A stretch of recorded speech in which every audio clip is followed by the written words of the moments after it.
멀리 떠나면 뭔가 새로운 게 있을 것 같지만 그건 자신만의 착각이다. 고독이란 하던 일을 잠시 멈추고 내 안의 나를 만나러 가는 여행이다. 인식이 성립된 이후에는 어떤 변명도 그저 변명으로 남을 뿐이다.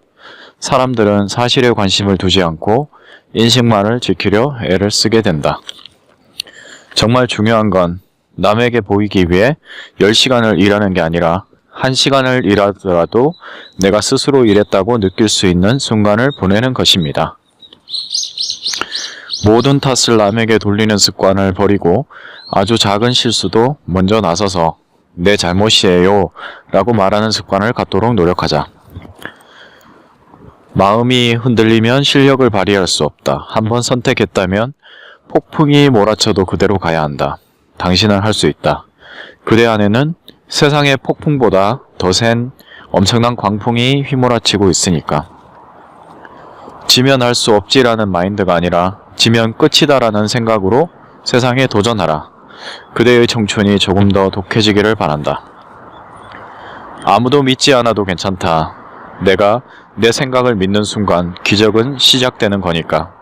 생각의 크기가 인생의 크기다. 당신에게 필요한 건 누군가의 의견이 아니라 바로 당신의 의견이다.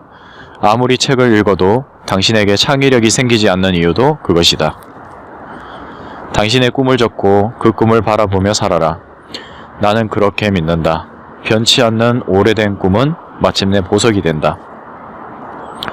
자제력은 사람을 품위 있게 만드는 가장 중요한 요소다. 있을 때 겸손하라. 그러나 없을 때는 당당하라. 도를 알기만 하는 사람은 좋아하는 사람만 못하고 좋아하는 사람은 즐기는 사람만 못하다. 아무리 잘 훈련된 A급 운동선수라 하더라도 운동을 마친 지 72시간이 지나면 운동 능력이 감소하기 시작한다. 배우지 않고 훈련하지 않으면 퇴보하는 것이다. 일단 누가 어떤 말을 하든지 긍정적이고 새로운 관점으로 바라보겠다는 결심을 하자. 그리고 마음속으로 이렇게 질문하자. 어떤 방식을 취하면 좀 더 새로운 방식으로 바라볼 수 있을까? 상대방의 장점은 무엇인가? 아이디어를 실현하려면 무엇을 해야 하는가? 우리가 고전을 읽는 이유는 무엇인가?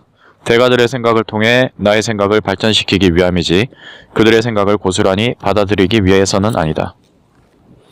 어떤 방식으로 사색을 하든 마무리는 실천이다. 아무리 좋은 것을 사색해도 움직이지 않으면 어떤 결과도 얻을 수 없다.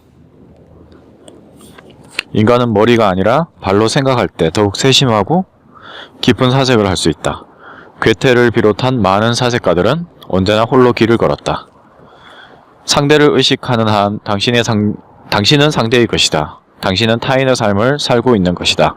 그것도 아주 열심히. 지금 배움에 굶주린다면 당신은 평생 굶주리지 않을 수 있을 것이다. 한쪽에만 속해 있거나 한쪽만 바라보면 당연히 바라보는 게 모든 것처럼 느껴진다. 그렇게 되면 공존이라는 의미도 제대로 이해하지 못하게 된다. 기대 이상의 무언가를 만들고 싶다면, 내 일을 예술적으로 잘 해내고 싶다면 가장 먼저 내가 아닌 타인을 이롭게 하겠다는 마음을 지니고 있어야 한다. 예술이란 결국 내가 아니라 타인에게 영향을 미치는 일이다. 세상은 결코 단순하게 이루어지지 않았다. 모든 문제에는 시작이 있고 반드시 이유가 있다. 그걸 생각해낼 수 있다면 조금이라도 위험에서 벗어날 가능성이 높아진다. 잘 하려는 마음이 우리를 시작하지 못하게 한다.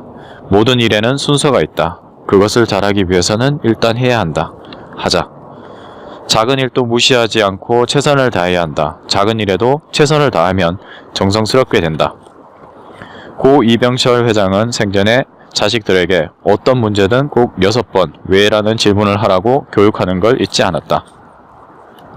끝까지 포기하지 않는 힘을 기르기 위해서는 일단 불가능이란 단어를 자신의 삶에서 사라지게 만들어야 한다. 단지 부자로만 사는 것은 좋은 일이 아니다. 겸손하고 좋은 사람이 돼야 한다. 그렇게 모든 것이 겸비된 사람이 돼야 한다. 아무리 깊고 넓게 지식을 쌓아도 이를 실천하지 않으면 아무 일도 일어나지 않는다. 행동이 수반되지 않는 지식은 쓸데가 없다는 말이다.